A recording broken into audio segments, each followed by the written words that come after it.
Invitado a puros abogados tenemos hoy día, así que va a estar interesante la conversación. Tenemos varios convencionales con nosotros. Voy a partir por aquí saludando a Fernando Atria, convencional constituyente del Frente Amplio. ¿Cómo está, Fernando? Muchas gracias por acompañarnos. A Maya Alves, convencional constituyente de Revolución Democrática. Mucho gusto, gracias por acompañarnos. También estamos con Raúl Celis, convencional constituyente de Renovación Nacional. Buenas noches. Y Fuad Chaín, convencional constituyente de la Democracia Cristiana. ¿Cómo estás, Mónica?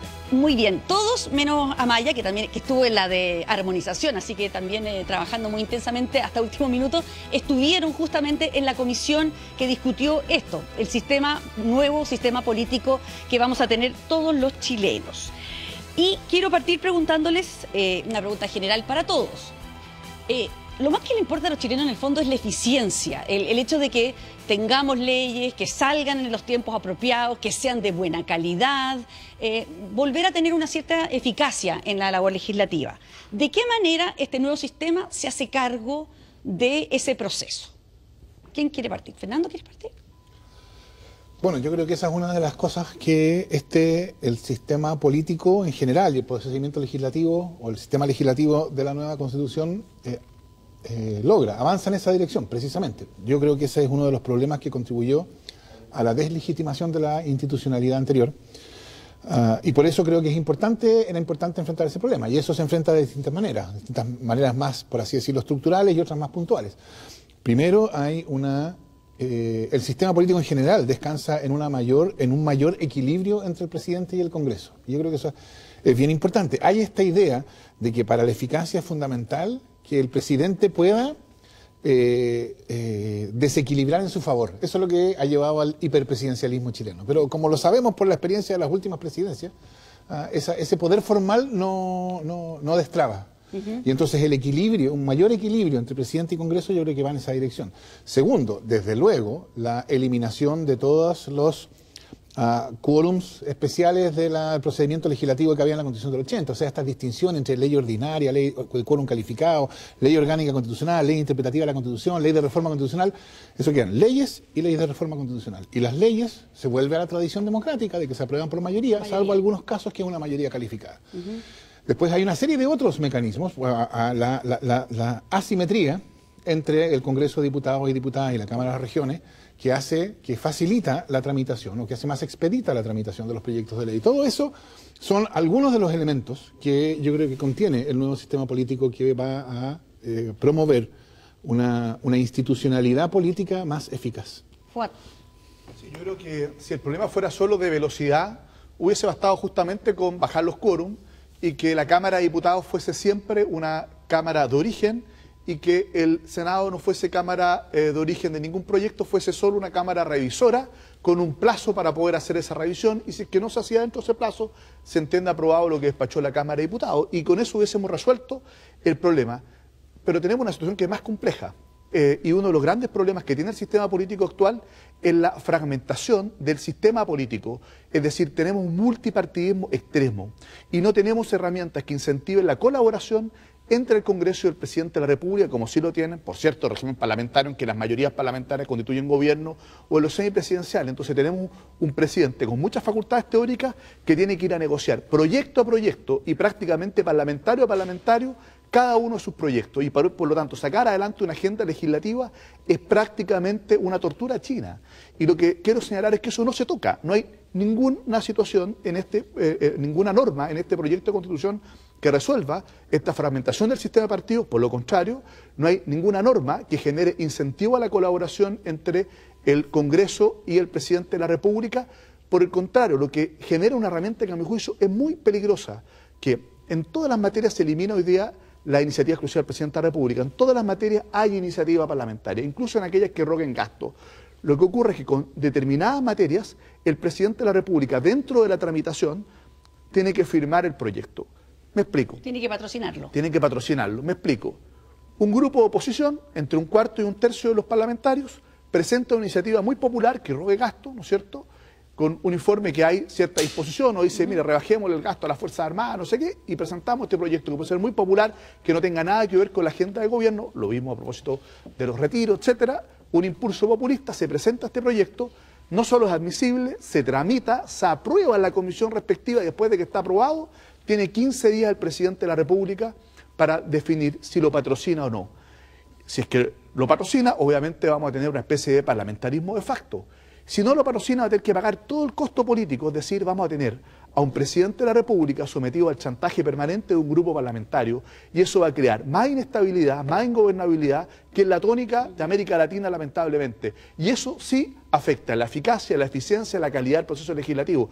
Si fuera solo un problema de velocidad, la solución era más simple, bajar los quórum y cambiar, digamos, la tramitación legislativa entre las dos cámaras, pero el problema es más complejo y no se resuelve. Ya, antes de continuar, quiero explicarle a la gente que nos está viendo en su casa que básicamente hasta hoy lo que ocurría es que habían leyes que solo podía generar el Ejecutivo porque hacían gastar plata del presupuesto. Entonces el presidente solo las podía. Ahora no. Ahora también pueden ir a través de una moción parlamentaria, eso sí, con un informe financiero y, como decía Fuad, con el patrocinio en varias etapas del presidente, que se pueden hacer en varias etapas, pero claro, en el texto dice finalmente que puede ser incluso después de que ya terminó de ser tramitada por la última comisión.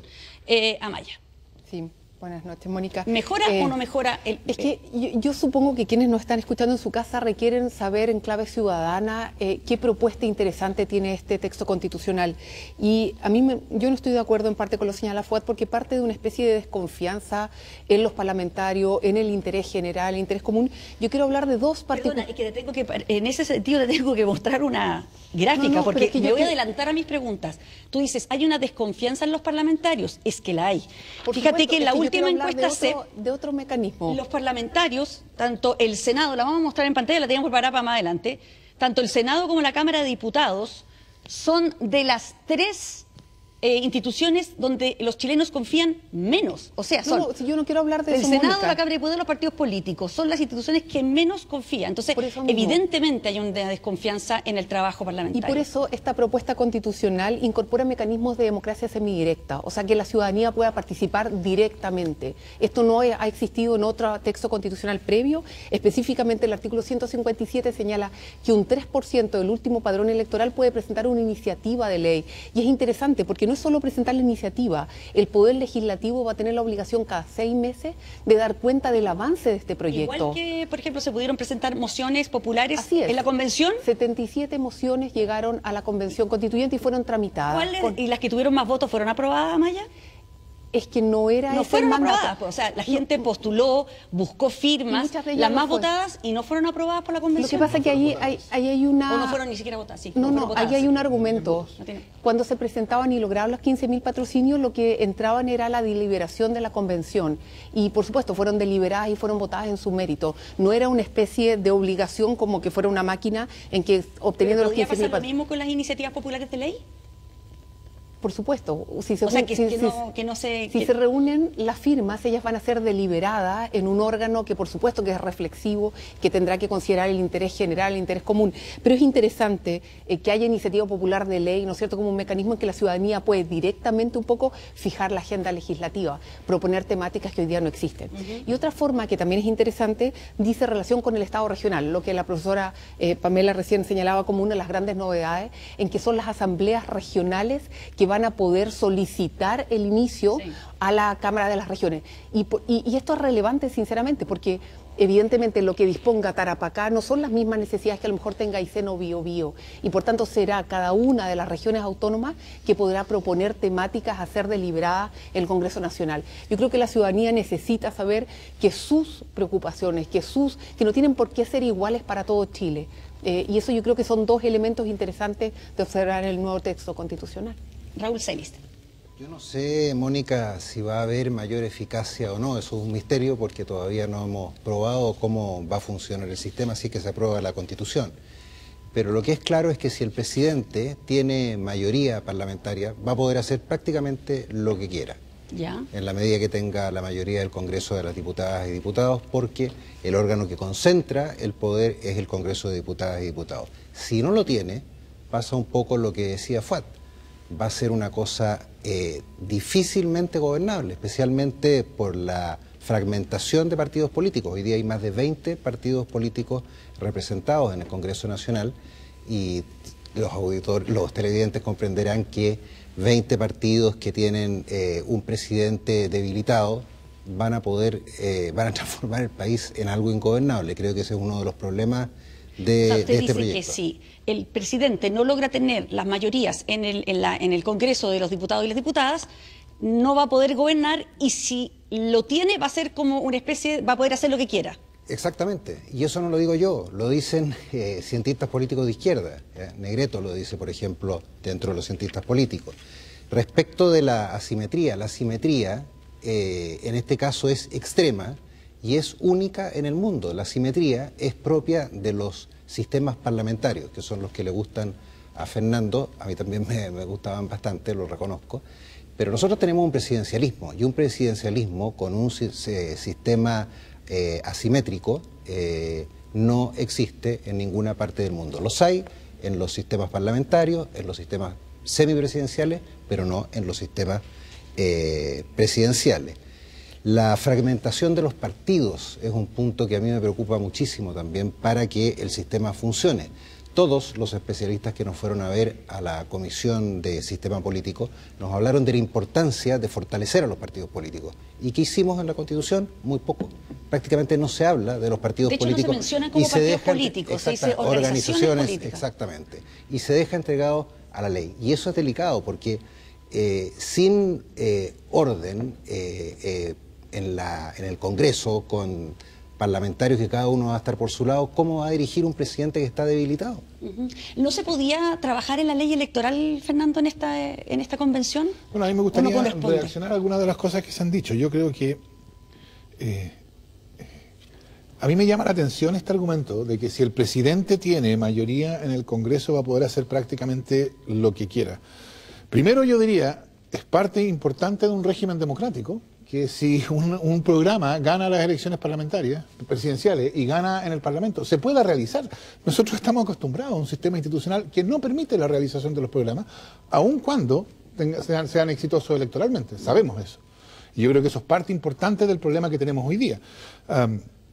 Hay otros controles que evitan otras cuestiones, y hay en algunos casos quórums calificados, etcétera, pero me llama la atención lo poco importante que es, el hecho de que la Constitución lo que tiene que crear es un orden político democrático.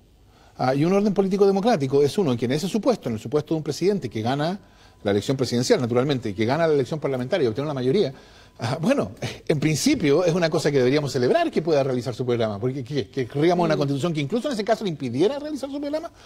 Y también diría yo, efectivamente, la nueva Constitución elimina la institución de la iniciativa exclusiva y la reemplaza por las leyes de concurrencia presidencial obligatoria, que son estas leyes que, en cuanto a su materia, son más o menos las mismas, no son exactamente las mismas, pero son más o menos las mismas, y que pueden ser iniciadas por los parlamentarios y requieren el patrocinio presidencial antes de la votación en general en el Congreso de Diputadas y Diputados. Por eso, después de la última comisión, la comisión que informa al Pleno.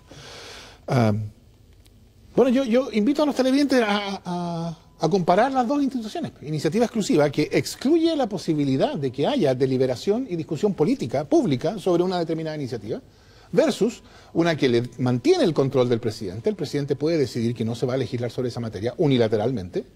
De hecho, basta que no haga nada para que no se legisle, pero que no lo protege de la discusión pública. Entonces, claro, la discusión pública podría presentarse como presión, chantaje, etcétera, pero si uno piensa que la discusión pública es chantaje, es bien difícil pensar en un sistema democrático. No se trata de la discusión pública. Hoy día permanentemente hay discusión pública. De hecho, en el Congreso habitualmente se aprueban proyectos de resolución donde se le solicita al presidente de la República ejercer, ¿no es cierto?, esta facultad. El problema es cuando se presentan los proyectos, se tramitan, se aprueba una comisión y se le da un plazo perentorio de 15 días al presidente para que lo patrocine o no. Eso va a ser un factor de presión enorme. Entonces, lo que estamos estimulando acá... plazo perentorio? Sí, de 15 días. Simplemente que no tiene por qué hacer nada. Pero si es que no hace nada, se entiende que no lo patrocina y no se puede seguir tramitando el proyecto. Y por lo tanto, es un plazo perentorio, porque si no lo firma dentro de 15 días no se puede seguir tramitando el proyecto. Si lo firma, entonces cede a estos impulsos donde permanentemente se va a tratar de arrinconar al presidente, de cambiarle la agenda pública, sobre todo en un tema de aquellos proyectos que roben gasto, porque eso ha tenido efectivamente experiencias nefastas en nuestro país, nefastas en América Latina. Y yo creo que una de las cosas que son fundamentales, a mi juicio, es tener gobernabilidad. ¿Qué es lo que implica este sistema político? Lo que implica es que en lugar de incorporar elementos, por ejemplo, para poder acordar entre el Congreso y el Presidente de la República un programa, ¿no es cierto?, donde el programa con el que gana el presidente pueda ser ajustado para poder lograr mayorías parlamentarias, para poder tener un ministro coordinador de gobierno, como se planteó en su momento. Bueno, nada de eso se incluye, todo lo contrario. Se incorporan factores que van a generar más conflicto, más inestabilidad. Hoy día lo estamos viendo, lo hemos visto en el último gobierno. Justamente esta atomización y fragmentación de los sistemas de partidos han llevado a que los presidentes ganan con un programa y después les es muy difícil poder llevarlo a cabo. Eso se va a profundizar con este sistema y además se debilita enormemente la participación y el peso de las regiones en el debate legislativo nacional, porque la Cámara de las Regiones, que no es parte del Congreso, una Cámara satélite del Poder Legislativo, solo va a conocer un catálogo muy acotado de materias. De hecho, del tremendo catálogo de derechos fundamentales, solo 3 van a poder ser conocidos por la Cámara de las Regiones. Todos los demás derechos fundamentales se van a tramitar exclusivamente en la Cámara y el Congreso de Diputados, que va a ser muy metropolitano. Salud, educación y vivienda. Bueno, Fernando, por el mismo argumento que tú dabas de que evidentemente si un presidente fue democráticamente elegido y también un Congreso democráticamente elegido y son del mismo signo, bueno, que lo dejen gobernar. Pasaría al revés, democráticamente fue elegido un presidente que a lo mejor tiene un Congreso que no es del mismo signo, no lo van a dejar gobernar. Esa es una pregunta. Pero quiero pasar a la imagen... Entonces hay un espacio, va a tener que haber negociación política, evidentemente. Si el pueblo le da una mayoría de un signo distinto al presidente, entonces evidentemente lo que uno no querría es una constitución que le permita al presidente llevarse un problema adelante. Vamos a la negociación, porque por ejemplo, de acuerdo también a la encuesta CEP, por ejemplo, un 68% de los chilenos privilegiaba los acuerdos en la constituyente, aunque tuvieran que ceder sus propias posiciones. Y esto afecta de alguna manera la imagen también de pelea y de, no sé, estancamiento que hay actualmente en el Congreso. Y yo veo como muchas áreas de conflicto que podrían generar, y se las quiero preguntar a ustedes. Por ejemplo, la pelea por las urgencias, porque antes las urgencias las ponía el presidente, ahora la puede poner el Congreso o el presidente. Las leyes de iniciativa exclusiva presidencial que acabamos de ver ahora, va a haber una pelea en cuanto no, que eso genera gasto, no, es que no genera gasto. Luego también hay entre la Cámara y el Congreso, porque la Cámara puede pedirle al Congreso revisar determinadas leyes y el Congreso a lo mejor no quiere que las revise determinadas leyes y que pasen 60 días a la Cámara para una revisión. No sé cómo ven ustedes en ese sentido estos conflictos que se pudieran generar. Raúl. Bueno, yo creo que Amaya, sí. Es que lo que pasa, Mónica, es que usted tiene naturalizado el centralismo. Y entonces sigue hablando de sistema político como que solo hubiera una Cámara, el Congreso de los Diputados y Diputadas, la Cámara de las Regiones y un presidente de la República que tuviese una especie de poder sobre todo el... No llegó a la Cámara de las Regiones. Lo que pasa es que el sistema político que se propone tiene una relevancia regional que hasta ahora no ha existido. Y por tanto van a haber temas relevantes que van a ser resueltos a nivel de la comuna autónoma, a nivel de la región autónoma, y eso va a significar que la lista que fue señalada que es mínima no lo es. Son 19 competencias bastante amplias, con impacto territorial. Por tanto, la pertinencia local es relevante. Y yo creo que hay que empezar a quienes nos escuchan hoy en la noche, empezar a acostumbrarlos a pensar en clave local. Ese es uno de los elementos centrales. Mi pregunta, antes de llegar a eso, que vamos a llegar, que es otro tema, te estoy preguntando en términos de, ¿van a pelear menos? ¿Va a haber menos conflictos? Si lo presentamos en términos de deliberación democrática. Yo he visto al interior de la convención la posibilidad de deliberar democráticamente. Uno puede pensar distinto y puede poner los puntos de vista sobre la mesa y podemos llegar de acuerdo. 2/3, que son 103 convencionales, es un gran ejercicio de deliberación democrática. El promedio de aprobación de las normas que estamos proponiendo a Chile son alrededor de 120 convencionales. Las de Estado regional, 6 de ellas se aprobaron por más de 150 convencionales. O sea, estamos hablando de normas que fueron casi unánimes. Por tanto, yo creo que también uno lo puede poner en términos positivos. Uno puede deliberar y puede llegar a acuerdos. ¿Y son acuerdos? ¿Por qué no se pusieron mecanismos de control también sobre el Congreso, siendo que, como le mostrábamos en la encuesta, es una de las instituciones donde se confía menos? Por ejemplo, haber puesto cosas como, no sé, control de calidad de las leyes, de asistencia, o eso no corresponde a una Pero, por constitución. ejemplo, en materia económica, que para usted era una preocupación, perdón. Sí, Hay una secretaría justamente técnica que tiene dos fases, una es legislativa y la otra es económica, supuestamente para apoyar los proyectos donde tienen iniciativa los miembros del Congreso de Diputadas y Diputados. Pero el problema es qué independencia tienen esos funcionarios que dependen del Congreso para emitir sus opiniones. Entonces, la idea de que van a estar controlados en el gasto, yo diría hasta por ahí nomás, porque van a estar controlados por funcionarios que dependen de ellos mismos. En cuanto a los antecedentes históricos, si uno revisa esto de las mayorías parlamentarias, Alessandri no los tuvo, Frei Montalva los tuvo, pero nunca los pudo controlar, que era su queja permanente con el Poder Legislativo, que no podía controlar a sus parlamentarios. Salvador Allende, exactamente el mismo caso. Entonces, la constante no es la de tener el control de la Cámara, o en este caso del Congreso de las Diputadas y Diputados. Sí. Por lo tanto, yo pienso que van a haber focos de conflicto, y se habla tanto del hiperpresidencialismo en Chile, que a todo esto fue consecuencia justamente de un proyecto que transitó del gobierno de Alessandri, Frei y Allende. Pero si uno va a términos prácticos, ¿alguien puede afirmar que, por ejemplo, Sebastián Piñera tenía superpoderes? Estaba totalmente a merced del Congreso. Entonces, esto del hiperpresidencialismo yo lo encuentro sumamente relativo en nuestro país.